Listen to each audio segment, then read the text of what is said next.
Hey everyone, I wanted to share some tips on fighting the Arakas in Chapter 1 of The Witcher 2, along with pointing out the location of a special item afterwards. This is going to be as spoiler-free as possible, so you don't need to worry about me giving away key plot points. If you've watched an earlier video of mine on fighting the Queen Andregas, or if you fought them yourself at this point, then you should already have a good idea of what it's like to fight the Arakas. Just like with the Andrega Queens, I recommend coating your silver sword in insectoid oil, as well as drinking a swallow potion to help keep your vitality up.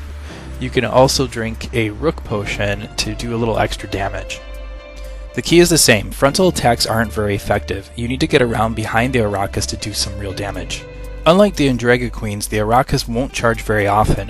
When it does charge, because the area you're fighting it in is wider, it doesn't give you a very good opening to get around behind it.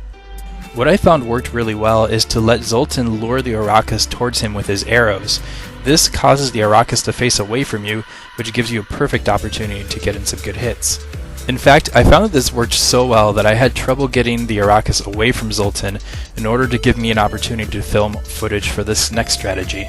If for whatever reason Zoltan fails to lure the Arakas towards him, you can use the Iridan sign to trap and stun the Arakas, leaving it open for several key strikes. Once you've defeated the Arakas, you'll go through a dialogue sequence, at the end of which you'll be given a choice to immediately advance the plot, or you can take a break. I suggest you take that break.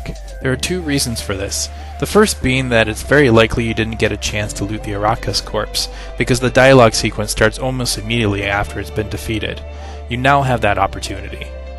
Nearby there's also a skeleton, which happens to have a sword on it, the Sword of Kaer Morhen, if I'm pronouncing that right. This is a silver sword, and it happened to be fairly powerful compared to the sword that I had on me.